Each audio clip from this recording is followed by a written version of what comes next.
Mag-YouTube na lang tayo taray. Pero batay po dito sa ating sa ating song sheet. Dito tayo mag-base. Kayo po ba yan? Sino pa song leader natin? Si Ate Belis ang Kuya Tom? O sige, ako na lang po, sige. Sige po, magandang gabi mga kapatid. Tayo po ay mag-awitan.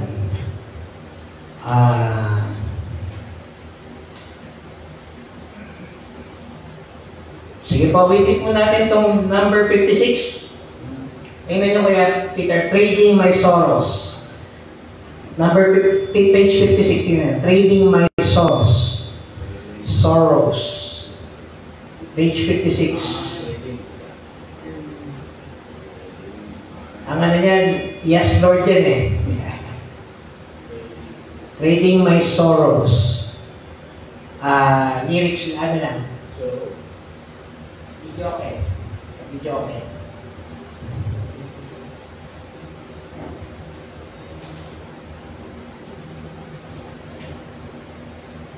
Meron, Peter? Meron yan. Trading My Sorrows.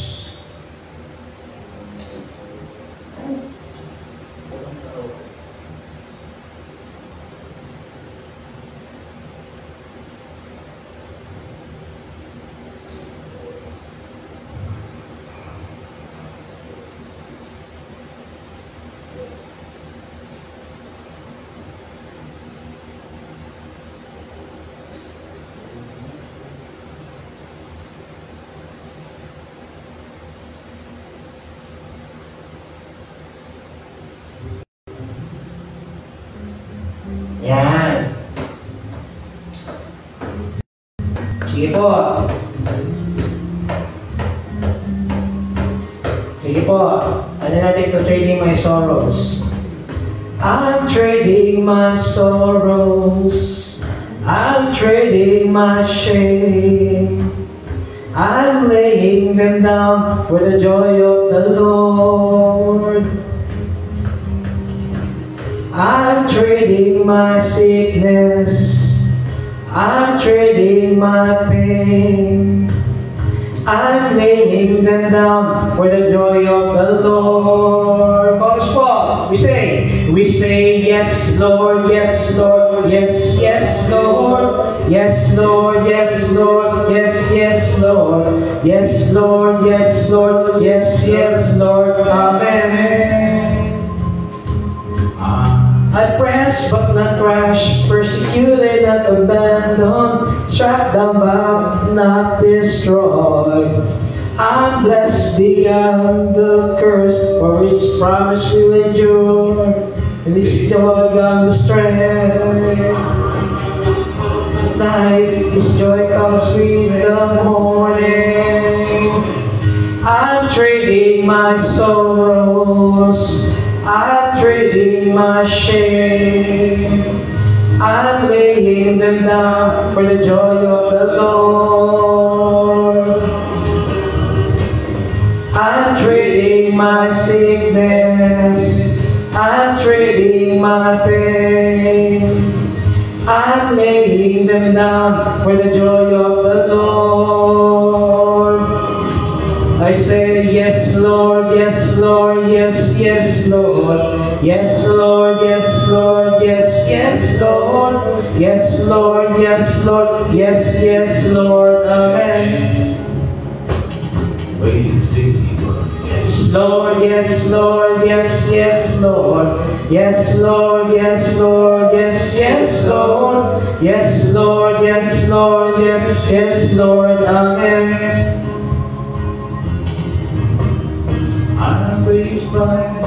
Yan. Thank you. Parang bago sa atin, pero matagal na po yan. Sige po, awitin po natin yung kasunod, yung Here I Am to Worship. Awitin po natin. Ay, Nining, Mano Chandra. Awitin po natin ang Here I Am to Worship.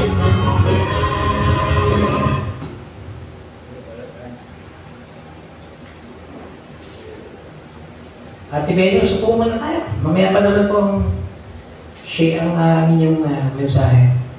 Baka mga layo kayo dyan. Meron pa tayong sharing eh. Pumo muna kayo. Sige po, waiting po natin yung sunod, page 57, Here I Am to Worship.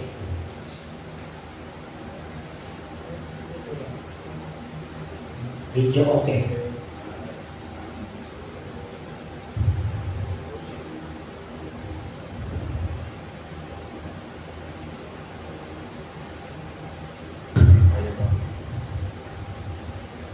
Uy, naghahanap ka ba ng hihirapan online or safe at secure ang iyong personal details? Magtiwala na. Opo, sige. Ayun pala. Dito na lang tayo tumingin.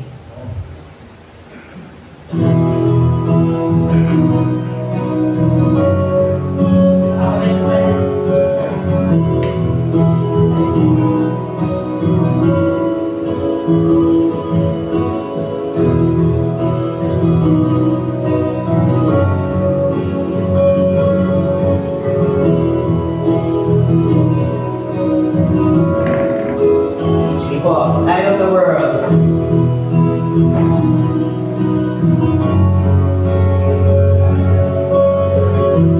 I open my eyes, let me see. Beauty of heart adore you, hope of my life spent with you. Here I am to worship.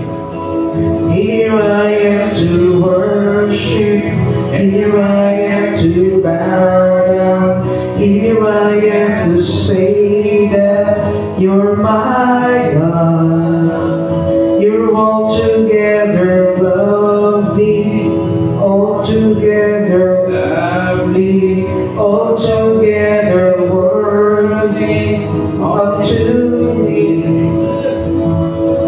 Pag-version na lang. Ulit-ulit, kaya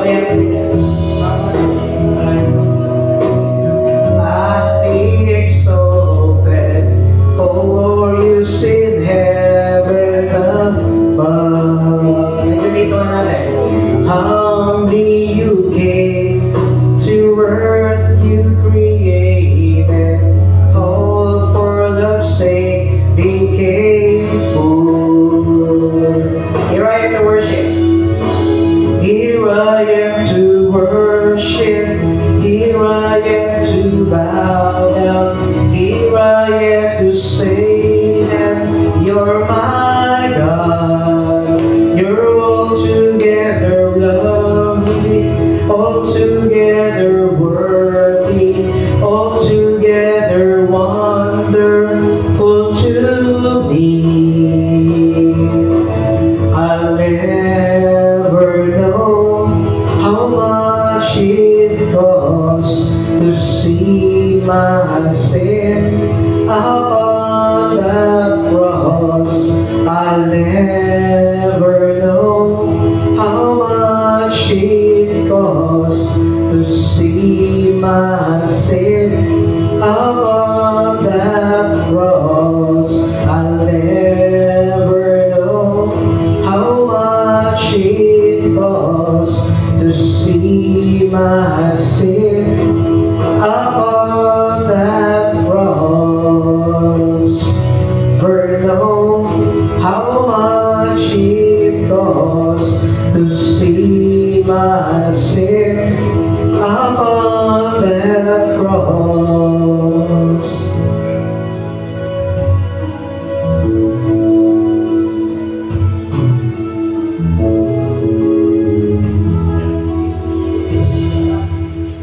Okay. Sige, mamaya na lang ulit tayo mag-awitan. Dapat na ulit tayo sa ating pong mga pasasalamat at patotoo. Yes, ulitin.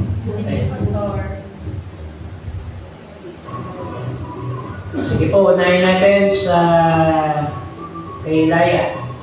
Mga pasasalamat po at patotoo. Laya, dahil Kuya Preto, kayo na po tayo. Hello po, good evening. So, ang pasasalamat ko po ay yung nakaraang birthday ko, 19th birthday. Ayun po, thankful po ako sa Panginoon sa isang bagong taon ulit na malusog since hindi po nagkasakit na ako. Parang hindi po ako nagkasakit eh. Kung meron mild lang, hindi naman lumalala. Ayun po. Sakit mo ay hindi makagapa ng gawain bahay. Hello. Okay, yung may Fredo. Peter. Ako din ay nagpapasalamat sa gabing ito. At ako'y malakas. Kahit maulan. Ako'y nagpapasalamat at ito lang. Araw naman gabi ng Miyerkules. Ako'y nakapagdalo sa ating gawain ngayon. Salamat at nakita ko si Brother Alfred ngayon. Pagkain natin ng Panginoon at ay trabaho naman kahit anong oras ay binibigyan ako ng Panginoon ng kalakasan, kaligtasan sa aking trabaho. Kahit medyo kulang lagi sa pagtulog, ngunit ako ay binibigyan ng kalakasan ng Panginoon. Siyempre din ang iwasan na makabahan dahil sa pangyayari. Kaya salamat na lang na hindi pala nadamay na, hindi pala nakasali na nakasama ang Kuwait sa nabumbahan. Yung Qatar lang pala. Kaya pero Sila Jake. sila Jake. Kaya sabi naman ni Jake, okay lang sila pero kailangan nilang mag-ready. Nakapag-ready na sila ng mga pagkain kasi kailangan nilang nasa safe. Kaya salamat ako kasi sila na kasi kahit sabi nila uwi sila, hindi pa rin sila makauwi kasi nakasarado ang mga airport. Kaya ang ano lang sa kanila, mag-ingat na lang. Kasi patuloy pa rin naman sila nag-duty. Kasi hindi naman, nakikita nila yung mga missiles na naririnig nila yung mga sumasabog, pero hindi naman sila nakasal. Yung Qatar, ang tinatarget nila yung may mga US base na lugar. Kaya pasalamat din tayo dito sa Pilipinas kasi wala na tayong base militar. Kaya siguro di tayo masasali. Thank you, Ate Venus. Nagawin ko sa ating lahat. Salamat din sa ating lahat na tayo ay nandito na naman tipon upang mag-aral sa salita ng Diyos. Ang ating nagpapasalamat sa Panginoon na huling ko yan na gabay niya sa amin at sa atin din sa araw ng lakbay. Talagang nandun ang pag-iingat niya sa atin, sa aming lahat. At sa araw-araw na kami namin susunod niya. Saka sa patuloy na kapagaling niya sa akin. Kuntuon siya kung lumalakas na rin, mabalik niya ang nakasan ko. Upang patuloy sa gawain para sa kanya. Kaya pasalamat ako sa Panginoon sa pagbabaling niya sa lahat. Pubay niya buong linggo namin ng pag-ilahan. Salamat Panginoon. Thank you.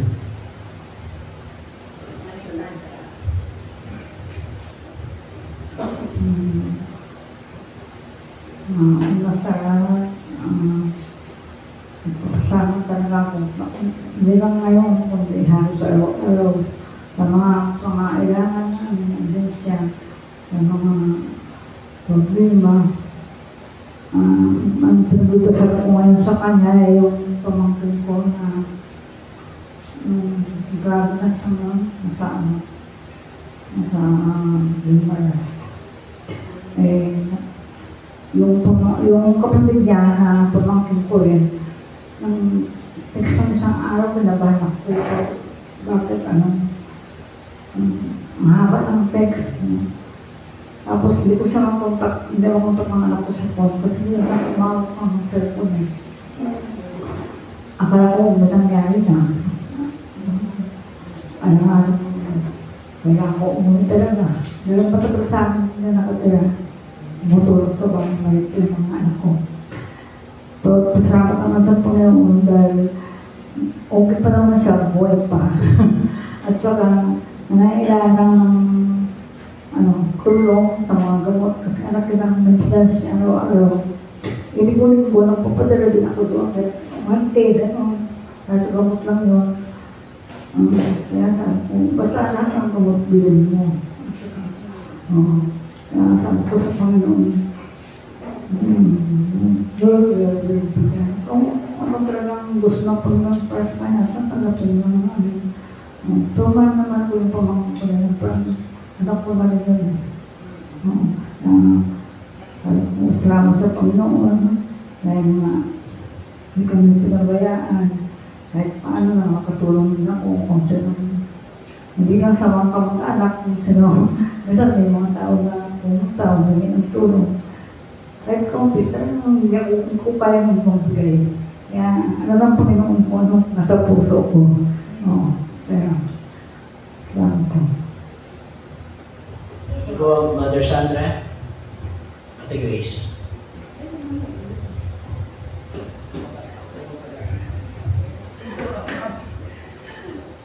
Nagpapasalamat ako sa Panginoon dahil kasi meron kaming patay dun sa kapitbahay namin yung nanay ni Bubot. So kagabi nagpunta kami dun sa patay, may edad na siya. Pero yung nakakatuwa kasi yung mga anak niya mga nasa Amerika, ano yun ba? Kumbaga parang nung kinuha na siya ni Lord, established na yung mga anak at may mga apo ng mga nasa Amerika. Kumbaga may kaya ba? Parang may kaya sila. Oo. Pero, syempre, nalulungkot din naman ako dahil namatayan sila no? Kaya, sabi ko nga doon kay Bubot, yung kapitbahay namin, talagang ganun talaga ang buhay ka ako. Panahon lang ako yan. Natawag ba yung matay? Matanda na, 80 mahigit na pastor. So talagang hindi naman sa pag-ano, pero may edad na po talaga siya. No? Pero salamat sa Diyos kasi kahit papano, nabibigyan natin ng, alam mo yung kaaliwan yung kanyang mga naiwang mga anak, nakakausap ko yung kapitbahay namin, na kahit na siya'y nalulungkot, nandun naman kami mga kapitbahay para damayan siya. So bukas, babalik na naman kami uli kasi lahat ng taga Don Jose, Pastor, lahat ng mga taga-kapitbahay namin doon, kumbaga yun yung araw namin. Meron kaming kapitbahay na pari. Yun ang mag-service bukas. kaya yung kapitbahay namin pari, siya yung magsa-service sa misa bukas ng alas 8. Oo, pero mas maaga pupunta na po ako. Hindi po, hindi na kaya masakit na, lagi ng bedridden na kasi. Hindi na makagalaw. Pero, mabait yung kapitbahay namin na yun. Actually, kamag-anak pa nga namin yun Dahil yung kamag-anak pa yata ni Joey. Pero mga second cousin, pastor. So, natutuwa naman ako dun sa anak niya, no? Kasi lagi akong binibigyan ng kukulang. Alam mo yun, pag meron siyang something, bibigyan niya ako ng pagkain, o kaya halaman, yan. Magbibigay siya. Yung maliliit na bagay ba? Pero, kumbaga, mo, hindi madamot. Hindi siya madamot. Oo. Kung ano yung kaya niyang ibigay, nagbibigay po siya. So, salamat sa Panginoon dahil nakapunta po kami kagabi doon. At bukas, pupunta uli kami. Hopefully si Chacha makasama ko uli. Oo, sa tapat lang namin. Diba, mas malapit siya dun sa tindahan. Yung may tindahan kasi doon, yung tapat doon tindahan na yun. Oo. Yun po. So wala naman akong ibang salamat din sa Panginoon dahil umaten si Sister Venus at si Pastor kanina ng ako nakahabol din. Ano nga yun, Pastor? Yung the Wednesday Forum, ayan. Kung meron time po kayo, at ano naman yan ang kumperensya. Palagi silang may mga forum, seminar. Sa cellphone lang po, makikinig lang kayo. Libre naman yan eh. Kung may panahon kayo, medyo mahaba din kasi mga 1 oras din yun eh, no? 2 hours. So kung wala kayo masyadong, kung free kayo, at okay yung internet ninyo, makinig ho kayo. Oo. Ganda rin, marami din matututunan po doon. Yun lang po. Okay po. Mawin po muli tayo. Usap po natin sa page 115. Kuya Tom, Kuya Peter. Awitin po natin yung How Great is Our God. Ayan. Kasi nakakonect pala si Kuya Peter. How great is our God. Diyan na lang sa cellphone mo. Hindi, tingnan po natin. Nakakonect si Kuya Peter.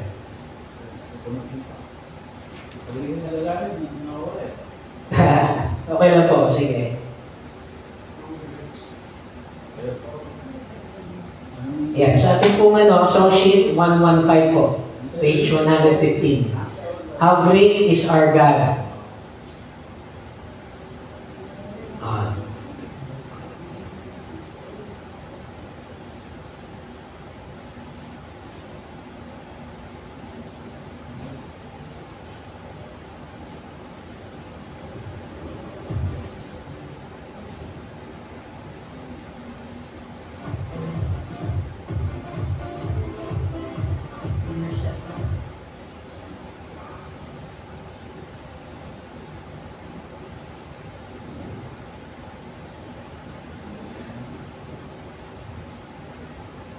Yan.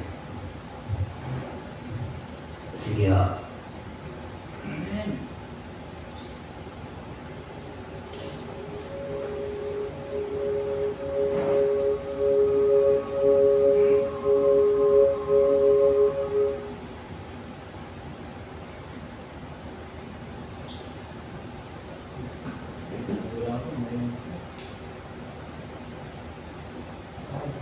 Sige, laksan nyo ng konti, Kuya Peter.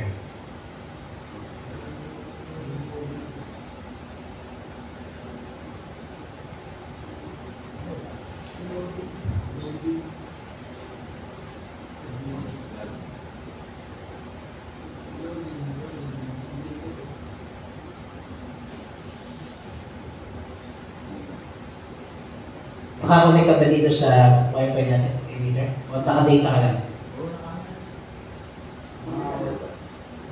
Sige po, restart, i-rewind nyo ulit. Restart na po ulit.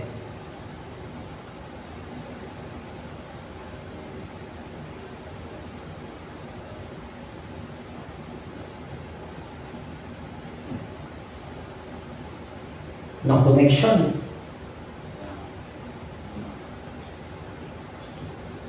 Ulit po. Anyway, ako hinihintay po natin. So,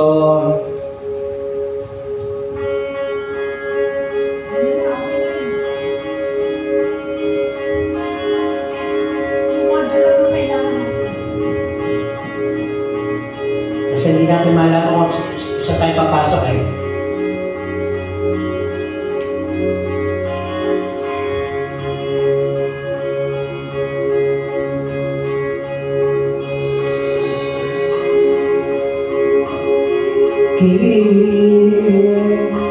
Clothed in majesty, let all the earth rejoice, let all the earth rejoice.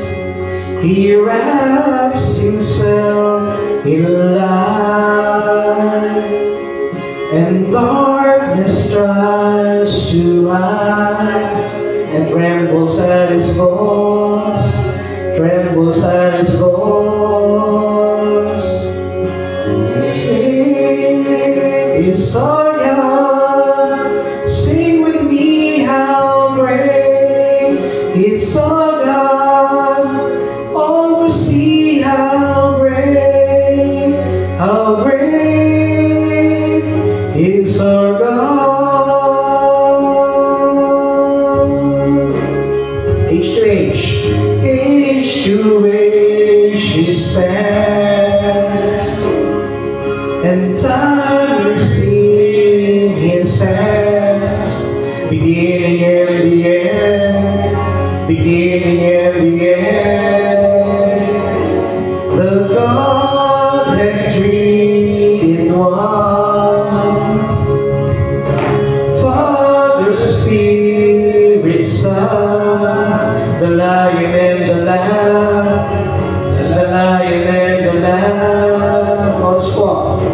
How great is our God. Sing with me, how great is our God. Oh, see how great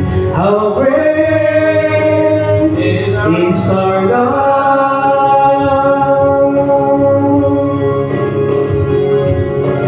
Name above all names, you are worthy of all praise. My heart will sing, how great is our God.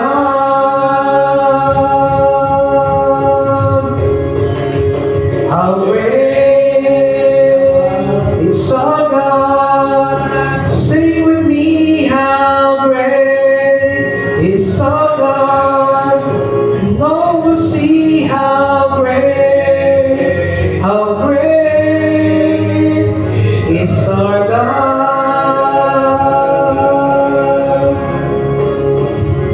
How great is our God. Sing with me, how great is our God. All will see how great is our God.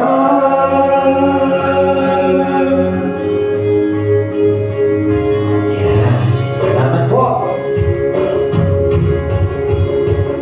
Atin na po na ihanda ating mga puso't isipan.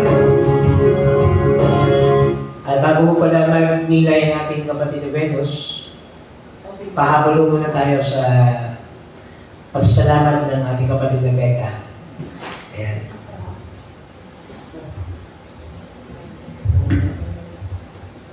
Magandang gabi po sa ating lahat at tayo muli ay naririto upang makapag-aral muli ng kanyang mga salita. Salamat sa panahon na kahit po hindi maayos at hindi paulan-ulan, hindi hadlang yon para tayo ay magpuri at magpasalamat sa kadakilahan ng ating Panginoon. Ang pinagpapasalamat ko lang po kahit na ako ay sobrang napapagod, talaga naman, pero andyan po rin po yung protection at pag-iingat niya sa amin. Nagpapasalamat ako dahil hindi na kami pinababayaan. Bagkus kami ay pinibigyan niya pa rin ng makakain namin sa araw-araw. Salamat po sa ating pagkikita. Kahit tayo konti, ito ay pagpapuri natin. Konti man tayo, andito sa atin ang ating Panginoon. Thank you po, Ate Becca. Tayo po ay manalangin.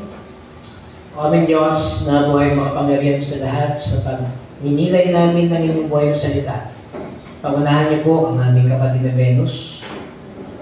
Buksan ang aming mga puso't isipan, kaya ng inyong banal na spirito ang manguna at magbigay liwanag at taglaw upang aming maunawaan ang mensahe na aming po pagnilayan. Panginoon, higit pa sa gawain ito, O Diyos, batid namin na napakahalaga ng mga oras na ito. Sapagkat marami na pong mga pangyayari na nagaganap sa aming paligid. O kaya ang inyong salita, ang aming maging lakas, ang aming maging inspirasyon sa patuloy namin na pagharap sa buhay nito. Sa pangalan ni Jesus. Amen. Okay po, pakinggan po natin ang mensahe ng ating kapatid na Venus.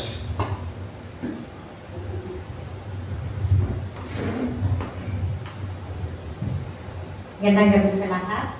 Nandito naman tayo ngayon para sa ating prayer meeting at Bible study.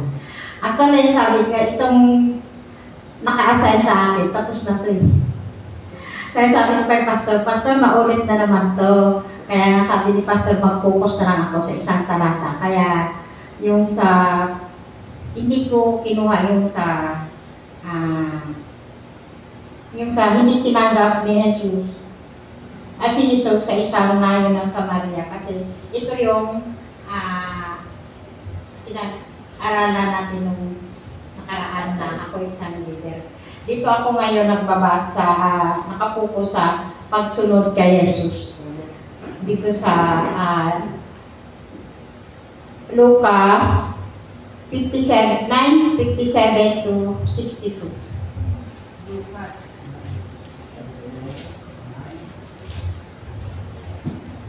Lucas 9. Lucas na 9, Siguro. 57 hanggang 62. Okay, 57 to 62.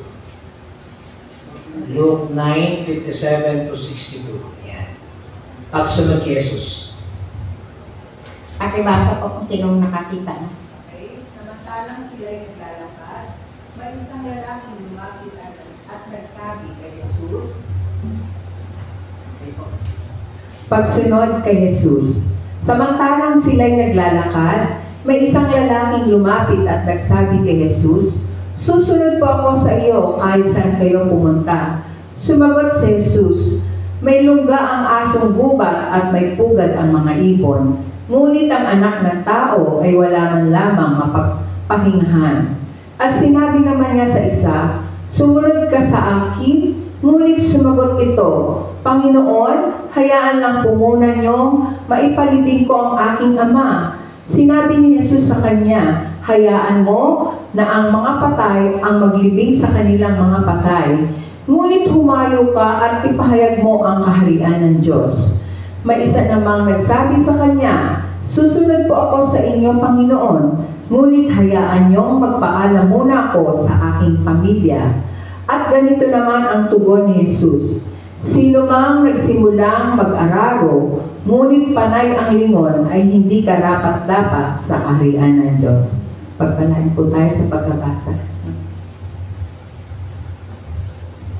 Maraming salamat sa pagbasa. Dito sa binasa ng teksto, ang titulo ay ang halaga sa pagsunod kay Kristo. Sa teksto na binasa ay nagpapakita o makita natin dito ang tungkol sa pagsunod o pagiging disipulo ni Jesus. Mainam nating malaman o pagmuni-munihan. Pagmuni-muni tayo kung patungkol sa ating pakikipagrelasyon kay Jesus at ang ating pananampalataya sa Kanya. May tatlong bagay ang nakita dito. Tatlong bagay na tayong matutunan, dapat nating matutunan ang tungkol sa pagsunod. Ang una, huwag asahang madali ang pagsunod kay Kristo. Tayo ba naisip natin madali lang ba ang pagsunod kay Jesus? Ako, sabi ko hindi. Mahirap kasi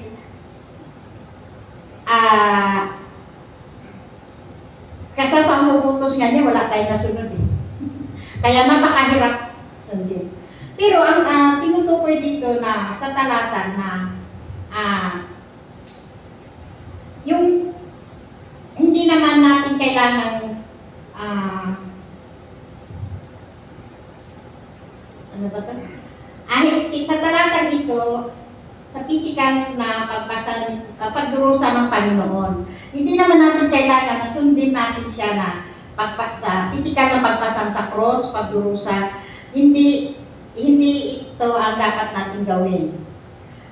Bagaman hindi ito ang inuutos. Pero ito ay ginawa ng Panginoon dahil gusto niyang pagdusahan. Gusto niyang sundin o maisakatuparan ang kalooban ng Ama sa Kanya. Bagamat hindi niya iniutos sa atin ang pagpasa ng cross. Pagpasa ng cross ng physical. Bagamat may sabi natin, pasan ko ang cross. Salita lang yun, hindi yung physical. Kasi kaya ba natin pasanin yung cross? Yung cross na maliit, pwede. Pero yung pasan-pasan ni Jesus, malaki yun, hindi natin kaya. Pero siya, kinaya niya yun.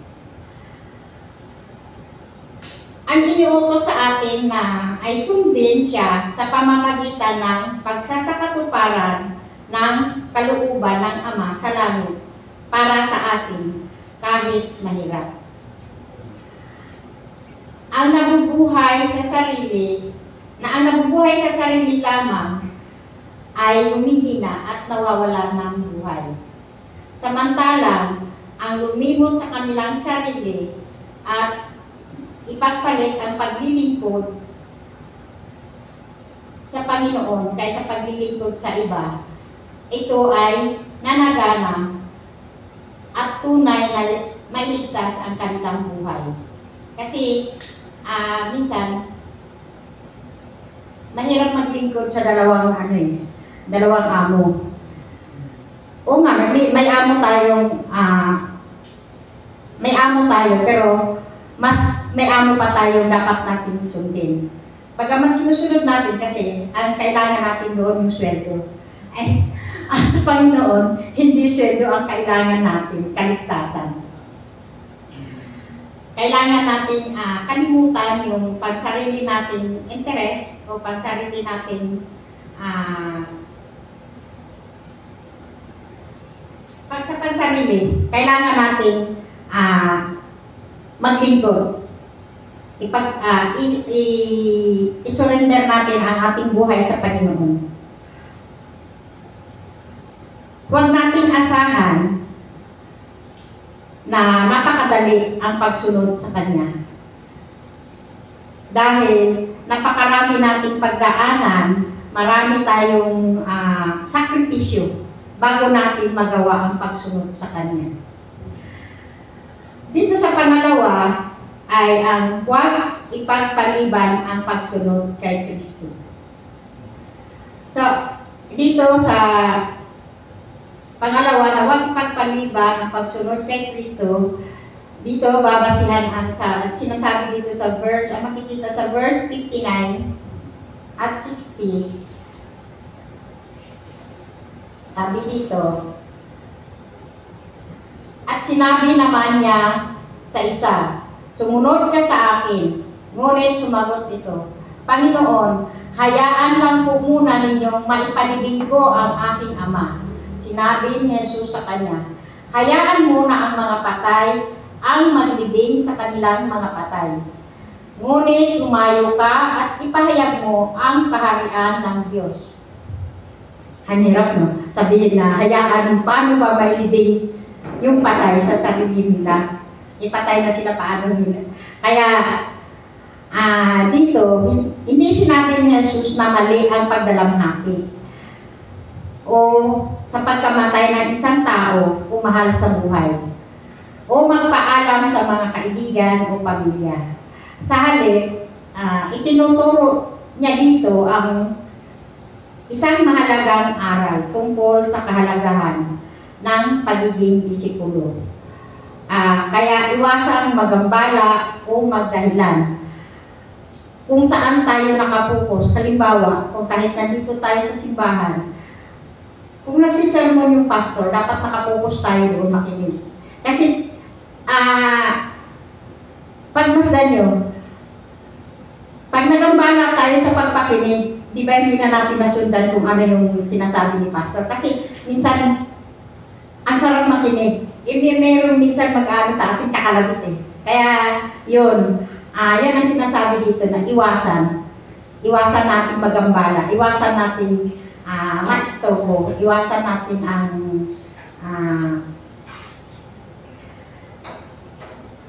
tawag nito. Iwasan natin na may gagambala sa atin. Kailangan mag-focus tayo sa isang bagay kung saan tayo nakatuon.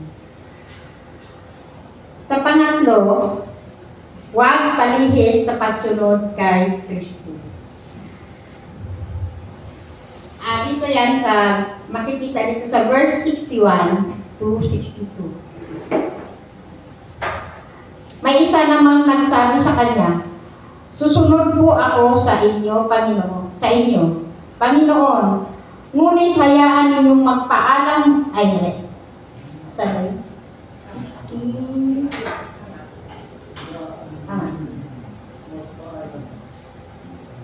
magpaalam muna ako sa aking pamilya. At ganito naman ang tugon ni Jesus. Sino mang nagsimulang mag-araro, ngunit panay ang lingon, ay hindi karapat-dapat sa kaharian ng Diyos. Hindi naman niya sinasabi dito na bawal kang magpaalam o huwag kang lilingon. Pero may tinutukoy siya dito. Kailangan, kung gusto mong maging matuwid, nakapokus ka sa isang bagay. Halimbawa, nakalagay dito na yung sa pag-aararo. Upang maging tuwid ang nilalanda sa pag-aararo, dapat nakatuon ang mga mata ng pag-aararo sa kanyang unahan. Upang mapapanatili sa kanya ang tuwid na daan. O nga naman, kasi pag nag-aararo ka, dapat dire-diretso. Kasi pag lumingon ka, hindi ko na mapupus yung paglakad ng kalabaw kasi habang nag-aararo, ginaganon mo yung kalabaw eh. Pag hindi mo, anong tawag nito? Inaano ng tali yung kalabaw, lilihis yun eh. Kasi ikaw ang naggagabay sa kanya. Kaya upang mapanatili ang pagtuwid sa daan, patungo sa kanya.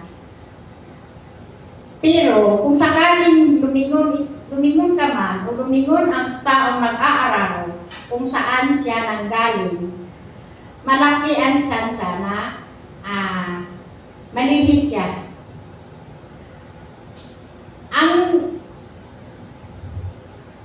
Ang binubunga ng kanyang hindi tuwid at hindi pantay na daan ng pag-aararo ay talagang lilihis. Kung ang ating lakas ay nakatuon o ang ating isip ay nakatuon sa hindi paglingon sa likod natin, yaong nasa harap lang tayo palagi, nakapokus tayo sa harap, ang buhay na walang hanggan at kagalakan ng kaligtasan ay tiyak na ating makamtan. Kaya napakahirap ang pagsunod sa Panginoon, pero dito natin mapapatunayan ang ating pananampalataya kung gaano tayo matapat sa Kanya sa pamamagitan ng pagsunod. Although hindi natin masunod, pero pinagsusumikapan natin na makagawa tayo ng mabuti o masunod natin ang tuwid na daan. Pero talagang mahirap.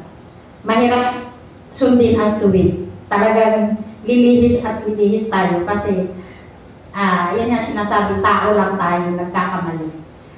Kasi kahit sabihin natin na may mga nagsabi na perfectness, hindi, walang perfecto eh. Ang Panginoon lamang ang perfecto. Kaya sa buhay natin, talagang kahit anong gawin natin ng pagsunod sa Panginoon, ginagawa natin, ipinapakita natin ang ating pananampalataya, pinapakita natin ang ating ginagawa natin ang ating pakikipagrelasyon sa Panginoon. Pero itong lahat ay hindi natin masusunod. Kaya wala naman tayong ibang magawa kundi upang makamtan natin ang kagalakan at kaligtasan, nasa panalangin na lang tayo kumakapit. Panalangin talaga ang ating naging sandata sa ating buhay. Kasi wala namang makapagligtas sa sarili natin kundi tayo lamang. Yun lamang po, iksi lang kasi hindi ko na lahat. Doon lang ako nakapokus sa pagsunod. Kung may karagdagan pa po. Thank you, kapatid na Venus. Sige ho, meron na ba tayo karagdagan doon sa binanggit ng ating kapatid na ito? Kung naalala niyo po yung unang punto na kanyang binigyan ng pansin, paano tayo sumunod sa Panginoon? Ano-ano ang paraan ng pagsunod sa Diyos o sa Panginoon? Totoo po yun na mahirap talaga. Kasi unang-una, aalisin nun natin yung ating sariling pamantayan. Ano? At susunod tayo sa pamantayan na tinatakda ng Panginoon. May sarili tayong pamantayan kasi komportable tayo. Ano? Yung ating, una-una, yung ating pong comfort. Di ba? Siyempre, pag sumunod tayo sa Panginoon, mag-extra sacrifice po tayo, extra effort para maglaan ng oras para sa Kanya. So, halimbawa po, every Sunday, sa halip na matulog tayo ng mahaba-haba, gigising tayo ng maaga. Ano? At magsaset aside po tayo ng mga ilang gawain na kinalistan po natin from Monday to Saturday. Di ba? Especially po sa mga naghahanap buhay. Kaya nga po, ang hirap din sa part ng pastor kasi paano mo ipapaunawa din sa mga church members yung importance ng pagpapahalaga sa oras. At the same time, na hindi rin naman makukompromiso yung inyong mga gawain. Kasi voluntary kayo dito mga kapatid eh. Ano? Kumbaga, hinahati nyo rin talaga yung oras ninyo. Pero malinaw po sa akin dapat dito mga kapatid, hindi ito para sa kay pastor. Hindi para sa council chair, kundi para sa Panginoon. Pag naging ganun ang ating pamantayan lagi, ang ginagawa namin ay para sa Panginoon, meron tayong inspirasyon. Yun ang una, no? Kasi ang pagsunod sa Panginoon, kailangan may inspirasyon tayo. Di ba? Inspired tayo. Hindi yung pagsabi, bigat-bigat na ng araw. O kaya pag ordinary day sa ating trabaho, kahit saan pong gawain. Ano? Pag hindi ka inspired, ang hirap gumawa. Ang hirap magsimula. Okay? So, kung meron tayong inspiration sa mga pangkaraniwan po natin ginagawa, doblehin nun natin kasi ang inspirasyon at saya na dinudulot ng paglilingkod sa Panginoon, hindi kayang ibigay ng mundo ito. Ano? Yun ay kapag nag-ano tayo, nag-focus tayo sa pagsunod. Yan. Pangalawa po, dadagdag ko, kapatid na Venus, pag tayo sumunod sa Panginoon, kailangan consistent talaga tayo. Yung consistency na sinasabi. Mahirap po, pero pag sa awat biyaya ng Panginoon, tutulungan niya tayo. No? Kasi minsan, natatali tayo sa mga special occasions. After the special occasions, parang bumabalik na naman sa dati. Ano? Niloloko ko nga yung Sunday. Sabi ko, sana pala lagi, every Sunday, worship through music. Para maaga yung choir. Ano? Ibig sabihin, nakita natin kasi yung importance ng oras to practice, di ba?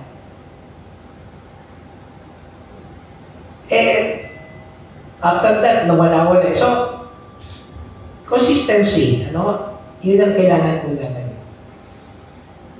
At tutulungan po tayo ng ating Panginoon dyan. Kasi kung tayo lang po, may hirapan talaga tayo. No? Pero babalik po ako sa sinasabi ko kanina. Sino ba yung nagbibigay sa atin ng inspirasyon at ng lakas? At ano ba ang ating primary na purpose o dahilan? Yan. So dapat malinaw po sa atin yun. Na kung ang ating ginagawa sa iglesia, sa iba pang larangan ng ministeryo ay para sa Panginoon, focus tayo sa Kanya, alam natin, na worth itong ating ginagawa dahil para sa Panginoon ito. Kasi minsan mag-iisip ka, hindi ba parang nasasayang lang ba yung oras ko sa pagpunta dyan sa church? Di ba? Minsan may time na gano'n. Especially po sa mga leaders, Yung mga members, okay lang Pero pag leader ka kasi, minsan mag-isip ka, kulang pa ba yung aking ginagawang effort para pangunahan ang aking kaaniban? Is either sa pastor yan o sa mga council leaders, Siyempre, kailangan mong unang-una ma-check kung yung regularidad ng iyong mga miyembro. sa kanilang pagdalo sa gawain, di ba? Yung kanilang kasiyahan. Kasi baka mamaya, dahil lang nasermonan lang sila, dahil kaya pumunta. Ano? Yung degree ng kanilang kasiyahan sa pagdalo, ito ba ay dahil na pressure lang o dahil masaya sila pumupunta sa church? At yun ay kanilang kusang loob. Ano? Makikiramdam ka kasi tatansyahin mo, bakit kaya hindi dumadalo yung kapatid natin yun? Meron kaya siya nakaaway sa loob ng simbahan na nakaka-apekto doon sa ating pong gawain, di ba? Hindi mo minsan, iba pwede nga baliwala yan eh. Ano? Tapos syempre, pag kinumusta mo ang isang miyembro, may mga miyembro magsasabi ng tunay na dahilan, yung iba, silensyo lang. Hindi niya babanggitin yung tunay na rason. Salamat kung nagbigay siya ng rason. O kaya kapag tinawagan mo o kinumusta mo sa chat, may ilan hindi talaga sumasagot po. Sin mode lang. Ano mag-iisip ka? Ano bang nangyari sa kanila? Ay, mga ganun, no? Pero once na isinet mo yung ating yung mind po natin na ang lahat ay para sa Panginoon, hindi lang para sa kapwa na tulad natin, mapapanatag ka rin. Kasi pwede mo sabihin, itong ating kapatid na ito malamang, hindi naman dahil siguro sa mga pangyayari na nangyayari po sa loob ng iglesia o sa isang partikular na tao, marahil may pinagtadaanan din siya ng personal na bagay or what, ano? Pero alam natin for sure na ang kanyang pagdalo dito ay para sa Panginoon.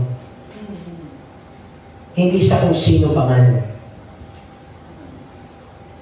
May nabasa na ako sa Facebook sabi nung pastor din yung nagano, yung kaibigan natin pastor na Methodist, sabi niya,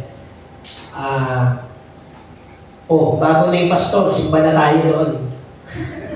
Di ba pag naglilipatan ng mga destino, no? Bago na yung pastor, simba na tayo. Minsan biro yan, pero minsan masakit din sa amin yun. Kasi ano ba ang sukatan ng ating pagdalo sa gawain?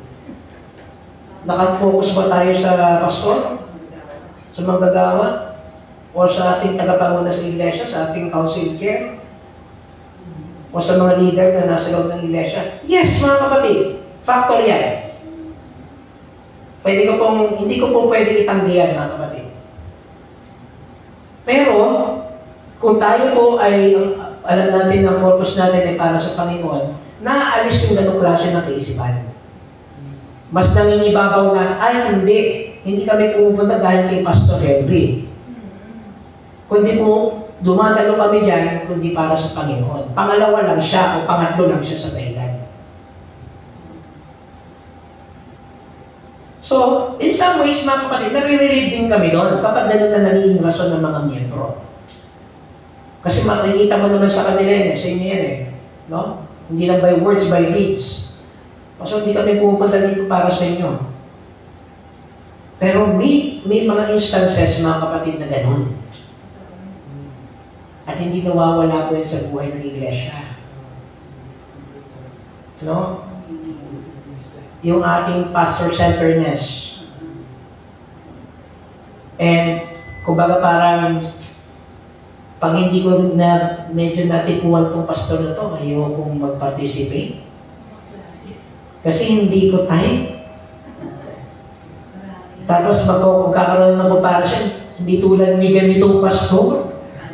Yan. Yung pastor na yung dati, ganito, ito, hindi wala akong makita ano sa kanya, ganyan. Di ba? Yes po. Actually, common talaga yan, mga kapatid. So, ano talaga natin? Challenge po yan sa mga miyembro. Especially sa mga small churches, no? So, magandang mapaunawa ng tuloy-tuloy. Kasi mahabang edukasyon po yan Pagpapaunawa ng lahat ng ating ginagawa at pagsunod ay para sa Panginoon. Sapagkat siya ang dahilan. maaaring meron tayong inspirasyon na sa tulad nating tao. Pero hindi sila ang dahilan.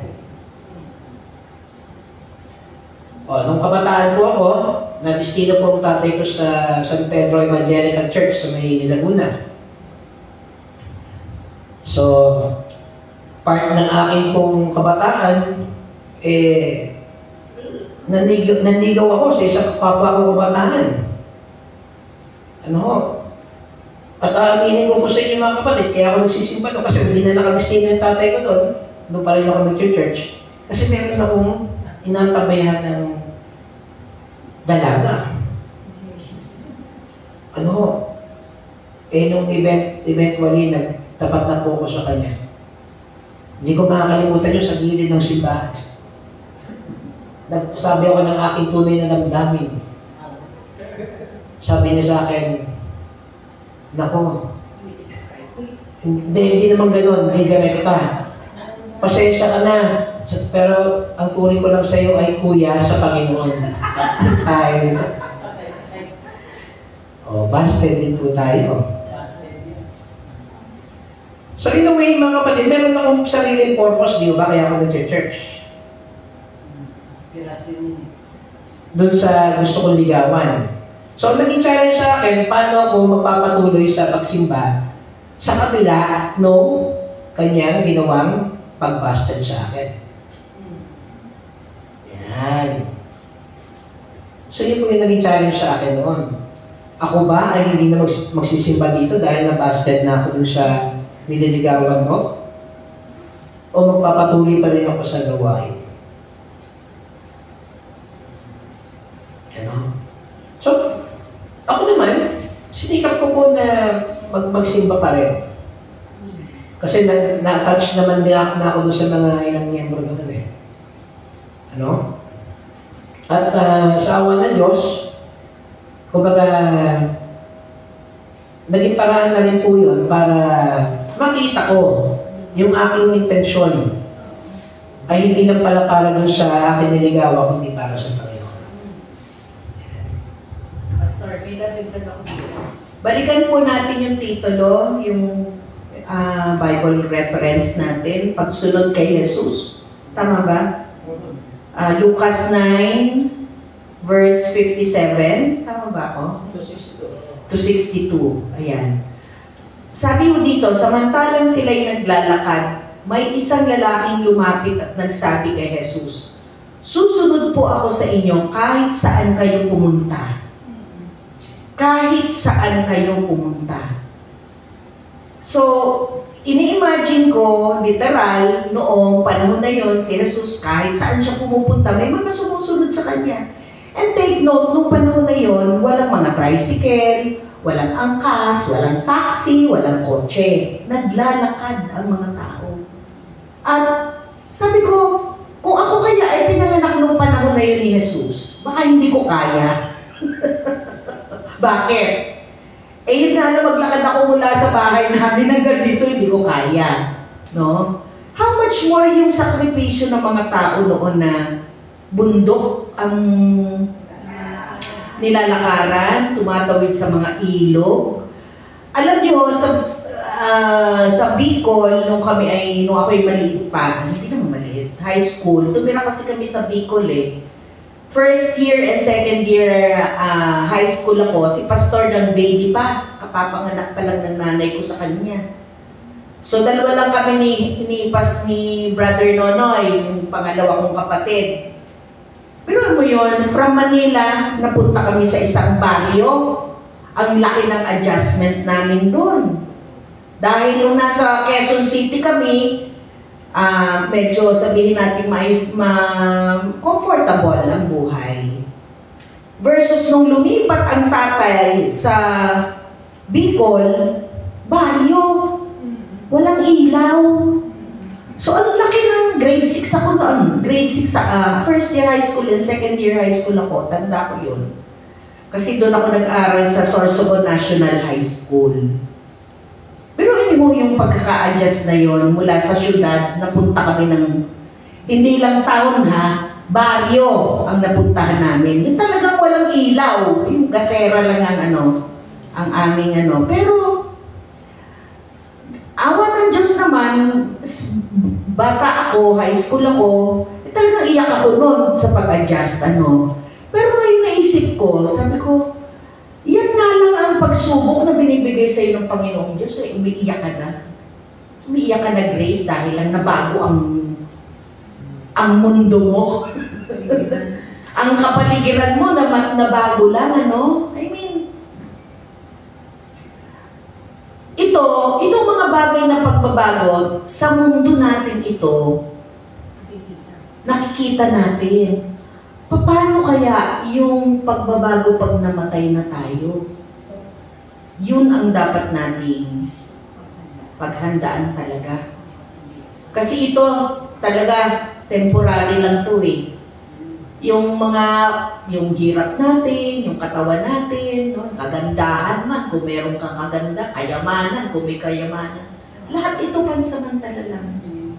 Kaya yung pagsunod kay Jesus, talagang dapat, sabi niya, susunod po ako sa inyo kahit saan kayo pumunta. Pero yun, requirement, kahit saan pumunta, susunod siya. At, panghuli, sumagot si Jesus, may lungga ang asong gubat at may pugad ang mga ibon, ngunit ang anak ng tao ay wala man lang mapagpahingahan. At sinabi naman niya sa isa, sumunod ka sa akin. Ngunit sumagot ito, Panginoon, hayaan lang po muna ninyong maipalibing ko ang aking ama.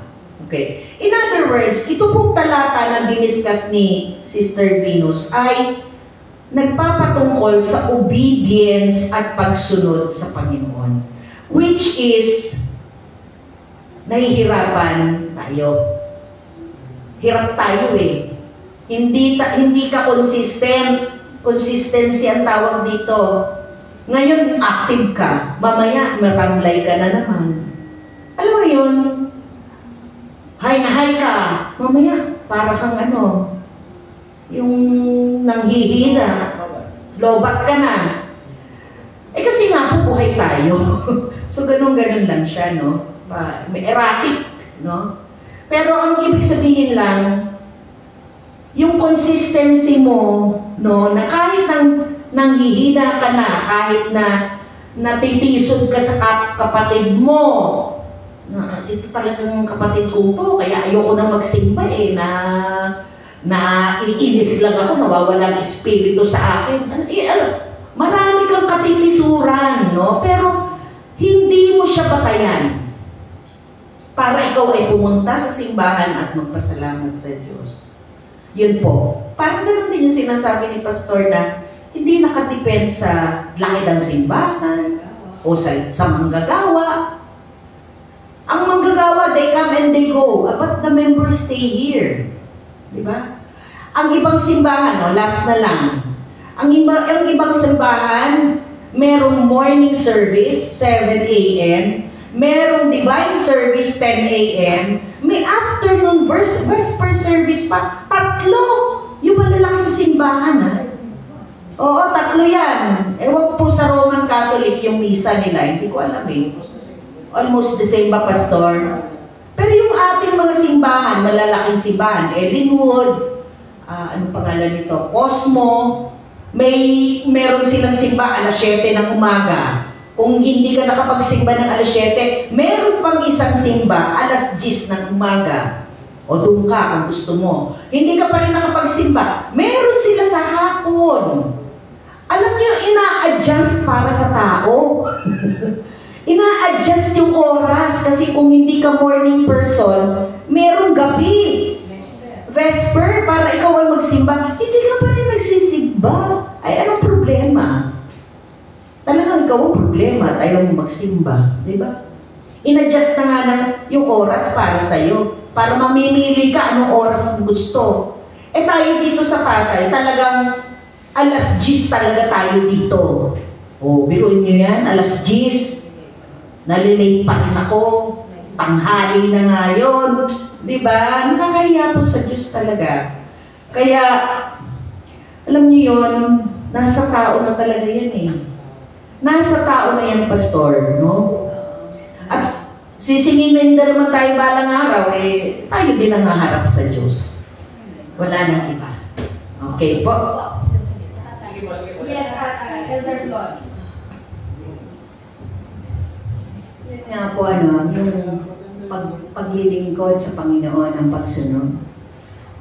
Kung paano po tayo naglilingkod, alam po ng Panginoon yun. Sapagkat siya ang nakakaalam ng tunay na intensyon ng tao. Motibo mo, kung anong nasa isip mo, kung ano nasa puso mo, kung ano sinasabi mo, alam ng Panginoon. Kahit ano pang ganda ng sabihin natin, alam ng Diyos yan. Alam ng Diyos ang lahat-lahat sa tao. Minsan may mga bagay nga na hindi natin nagagawa na dapat gawin natin bilang anak ng Diyos. Pareho ko minsan talagang hindi na po ako maliliit, pero may mga bagay na nagiging hadlang. Pero alam ng Diyos ang puso ko na talagang nalulungkot po ako pag hindi ako talaga nakakaano sa church. Oh, may mga pagkakataon ho na yung mga manggagawa, sinasabi ni Pastor, oh, ba't wala na siya, ano? Andun ang lungkot, pero huwag kang titingin sa manggagawa. Tumingin ka sa Panginoon na nagbibigay ng buhay, lakas, lahat-lahat sa buhay natin. Kasi ang manggagawa, ginagamit lang naman ng Panginoon yan para makapagdala kung ano man ang gustong ipahatid ng Panginoon. Ang manggagawa, dapat tayo makiisa sa Kanya dahil sabi niyo nga, ang manggagawa, nawawala, tayo ang nag-i-stay dito. Kaya dapat magkaroon tayo ng puso na susunod din sa manggagawa sapagkat siya nga ang dinalang instrumento ng Panginoon sa ating iglesia bilang siya ang ating pastol na ginagamit ng Panginoon.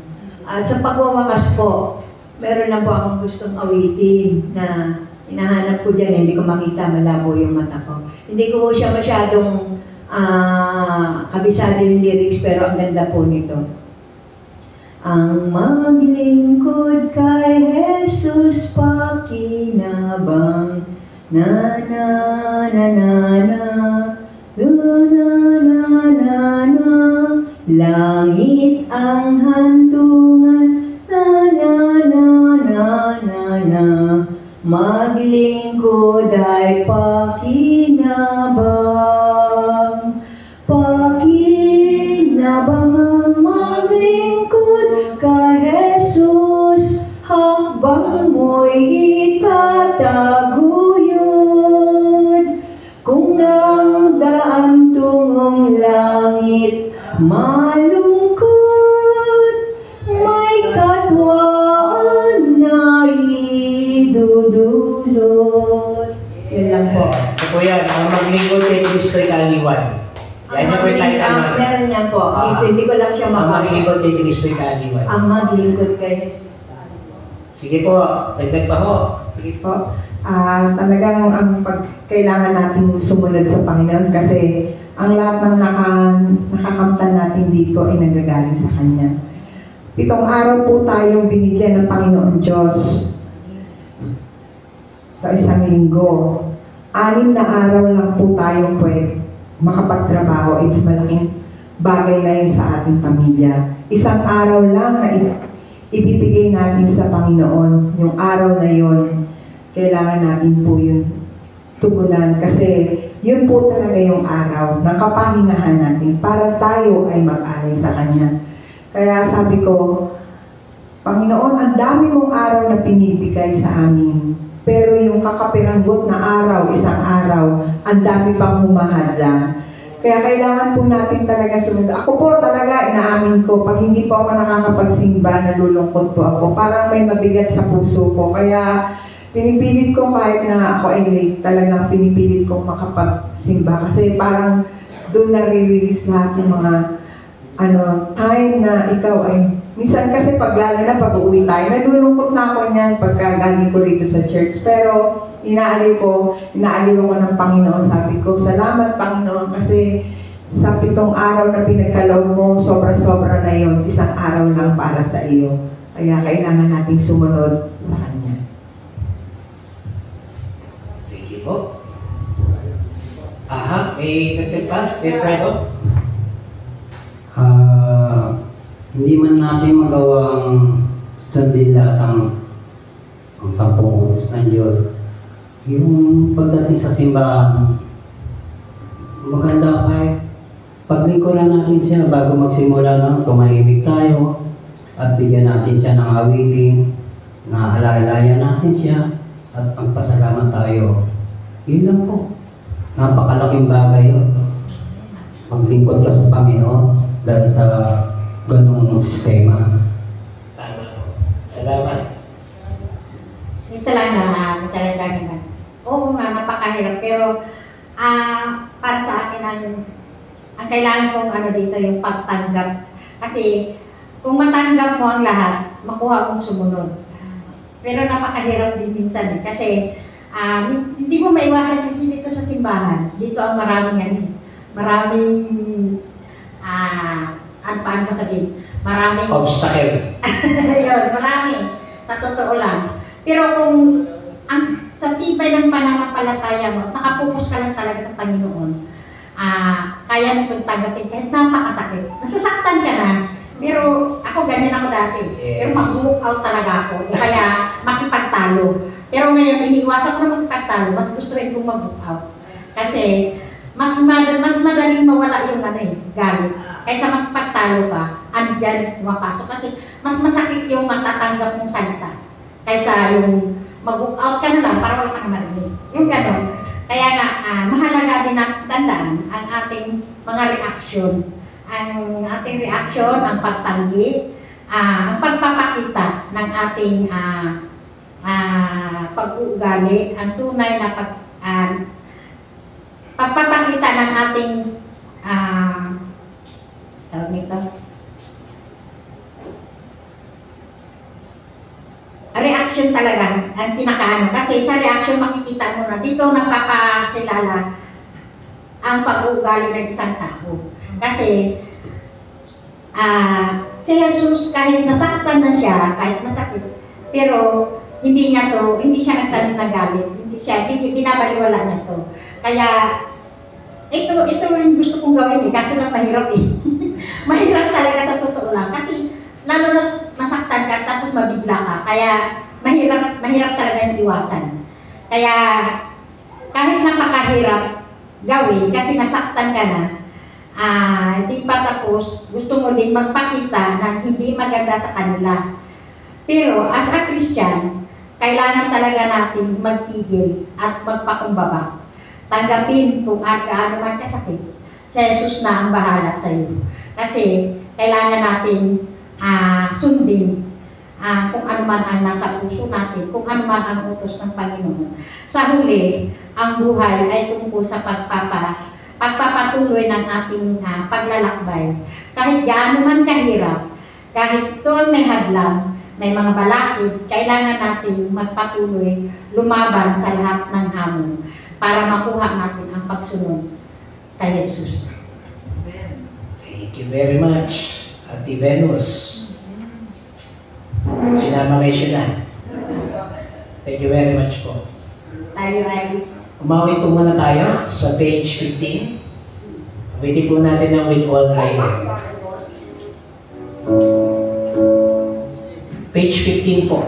Sa ating, 18, 1-8. With All I Am. Sa ating pong song sheet.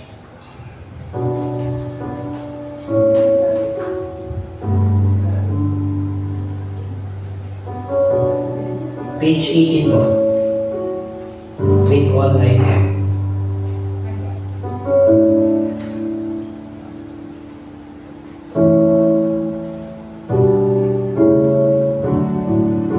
Into your hands I commit again, with all I have for you, Lord. You hold my world in the palm, and I am yours forever. Jesus, I believe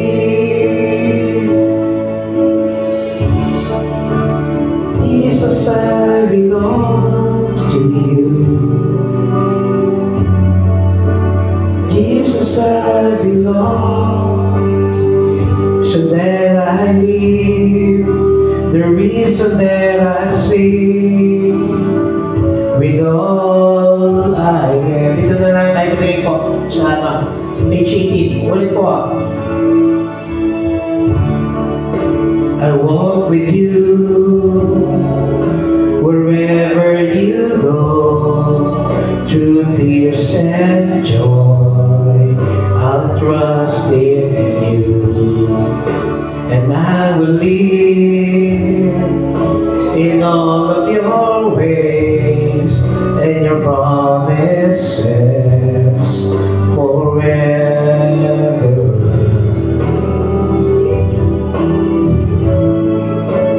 Jesus, I believe in you. Jesus, I belong to you. You're the reason that I live, the reason that I sing. And Jesus, I believe in you. Jesus, I belong to you. You're the reason that I live, the reason that I sing, with all I am.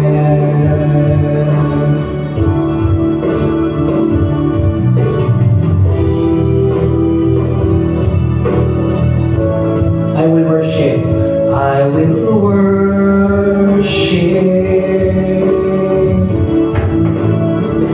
I will worship you. I will worship,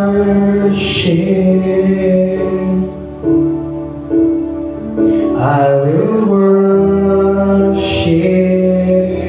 you. I will worship, I will worship you.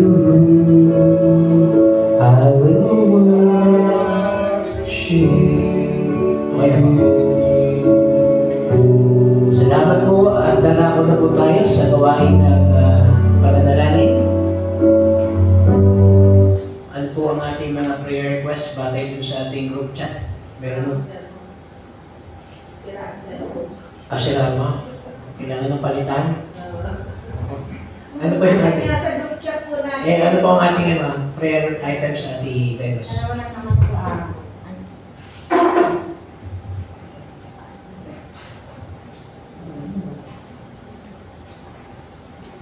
Prayer request. Ayun sana. Protection sa mga OFW, especially kay Dick and Kay, na apektado na rin sa kaguluhan. Ang mga may karamdaman, lalo na kay Sis Ana, na sa ilalim sa operasyon, ang panumbalik ng mga church member at ang title at ang financial status ng ating church. Kaya Lord, ka naman, panumbalik na po ang pag-ibig ng bawat isa, lalo na ang bansang Iran at Israel. Ang pagkakaisa ng ating bansang Pilipinas na huwag magkaroon ng sariling interes, bagos ang pagkakaisa ng bawat Pilipino. Kagalingan ng bawat member ng ating church na sa kasalukuyan nakaranas ng mga may sakit. Pang-apat, ang aming pamilya na maging okay ang kalusugan at may pagkakaisa sa pananampalataya. Yan lamang po. Sino po yung OFW? Si Jake at si K. Ay, mag-asawa. Okay. At iba pa natin mga kababayan na apektado. Sama rin po natin sa panalangin si Ate Ditas. Katatapos lang po ng kanyang operation Ditas Pardo. Sa matres. Sa matres. Opo. So actually sinabi niyo sa akin yun nung nagsimba sila.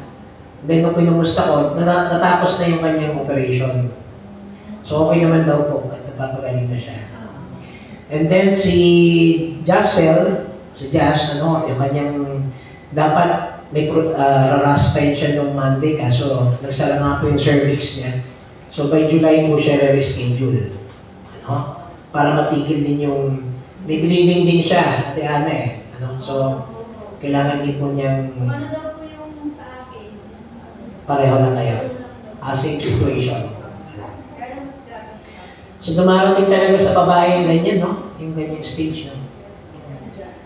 Kailan ka ba admin o operahan? July po. July din po. Sa perfect ng laboratory na po sa kanya. Ayan. So, marami tayong dapat padala. And of course, yung ating pong last Sunday ng anniversary for this month. Yes. Sama natin sa panalangin ng ating speaker, Pastor Miriam Peroncho. Ano? At naway maging mabunga po ang ating pagsamba sa darating na linggo. Tayo po ay darako na sa gawain ng pananalangin. Yes po. Yung kaibigan po namin, may advance ng sir. Ano pong pangalan niya? Nining Salutero. Neneng Solitario. Sige, tayo po ay humawit ng alam ko may magagawa, Diyos. Alam ko may magagawa ang Diyos. Alam ko may magagawa ang Diyos. Kung ako'y magtatapat sa Kanya'y maglilingkod, alam kong may magagawa ang Diyos. Panginoon, buong kapakumbabaan po kami lumalapit sa inyo sa mga oras na ito. Yung pangilahad ang aming mga pagsamo, ang aming mga kahilingan at mga panalangin. Una-una, Panginoon, kinikilala namin na walang sino man sa amin ang karapat-dapat sa inyo. Kami, O Diyos, ay pagsamantalang tumalikod sa inyo, sa isip, sa salita, at sa gawa. At kami ay hindi nakaabot sa inyong pamantayan. Subalit dahil sa inyong habag, sa inyong biyaya, sa inyong kaawaan, O aming Panginoon, kami nagkaroon ng ugnayan sa inyo. Sapagkat inyong ibinuhos ang inyong banal na dugo. At amin nakamtan ang katiyakan na kami ay magkaroon muli ng ugnayan sa inyo sa mga oras na ito. Panginoon, inyo pong nakikita at nasusupungan ang digmaang nangyayari sa iba't ibang panig ng mundo. Lalo tigit po sa pagitan ng Israel at ng Iran. Panginoon, kayo ang kinikilala namin bilang prinsipe ng kapayapaan. Kayo ang Diyos na makapangyarihan sa lahat. Kayo ang makakapagpatigil ng mga uri ng digmaang ito. Panginoon, buo ang aming pagtitiwala na inyong liliwanagan ang puso't isipan ng mga leader ng mga bansa ng Israel at ng Iran. Ganun din ang Estados Unidos at iba pang mga malalaking bansa na nawa o Diyos hindi nila gawing kasangkapan ito upang sila ay makilahok sa isang uri ng digmaan na hindi naman sa kanila. Panginoon, ang inyong kapayapaan ang siyang manahan. At lalo tigit, inyong gabayan ang mga pagpapasya na gagawin ng aming mga leaders nito. Nanawa, isipin nila ang kapakanan ng kanilang kapwa at lalo tigit ng kalakan ng kanilang mamamayan. Nandigmaan kailanman na hindi magiging solusyon, Panginoon, sa anumang mga sigalot na aming nararanasan, kundi ito lamang ay magiging paraan upang maging mapaminsala kami. At maraming buhay po ang masayang dahil sa aming mga kapalaluan.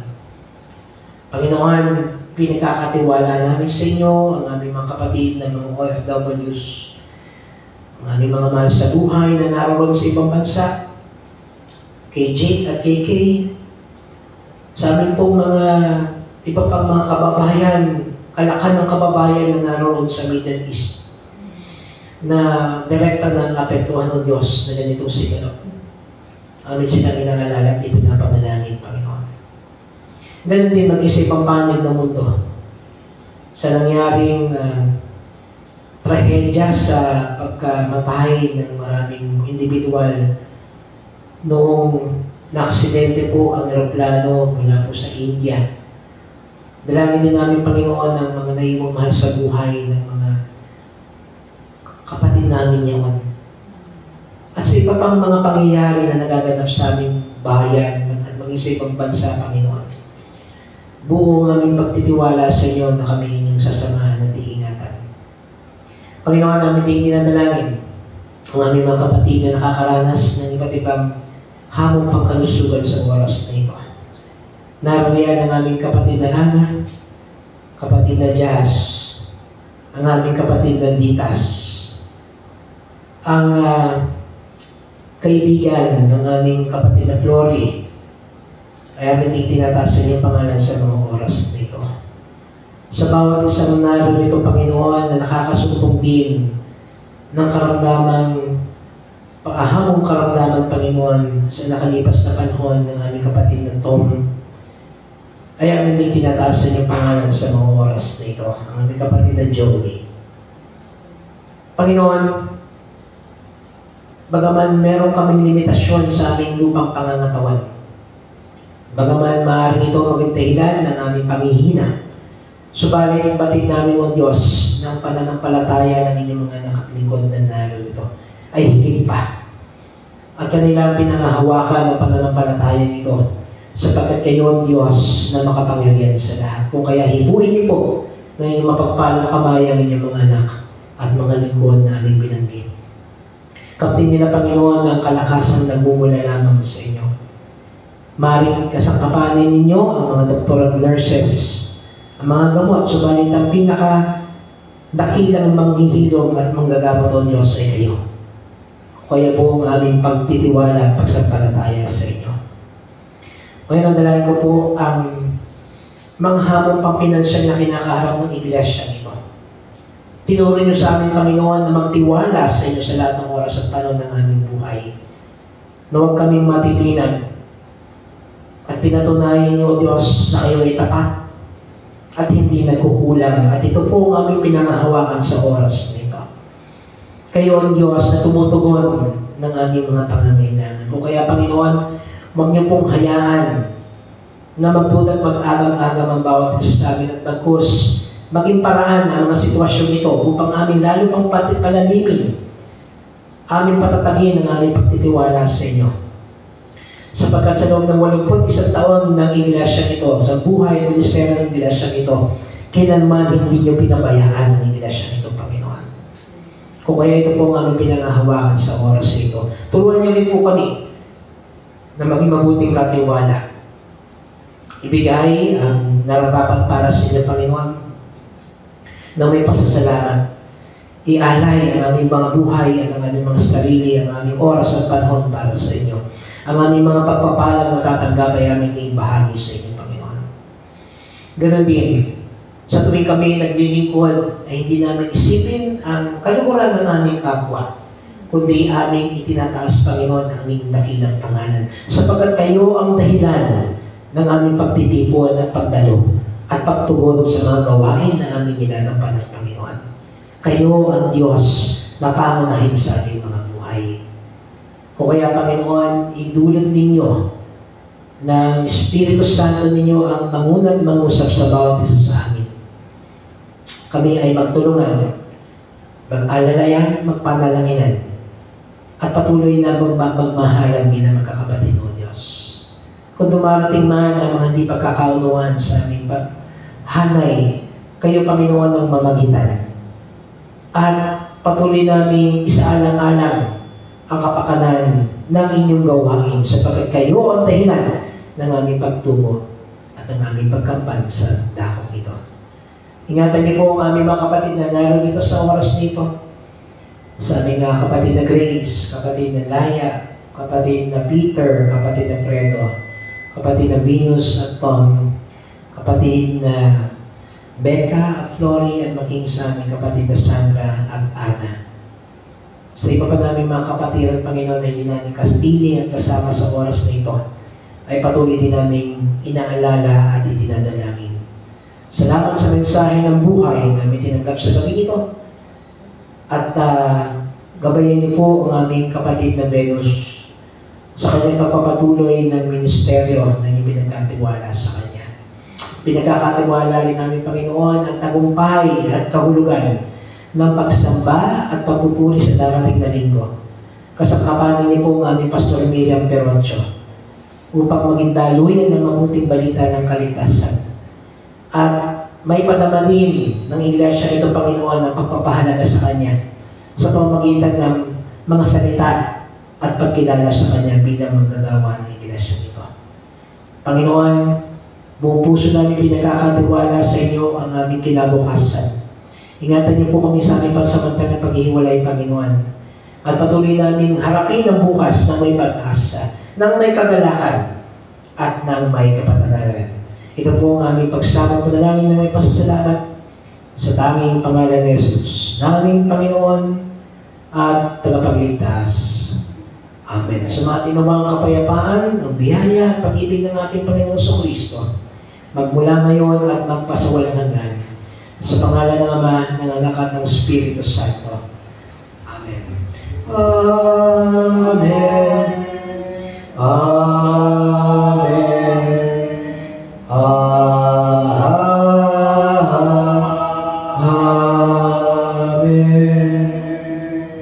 Tayo po ay magkaloob ng ating mga alay. Ulitin po natin ng koro ng tanging alay.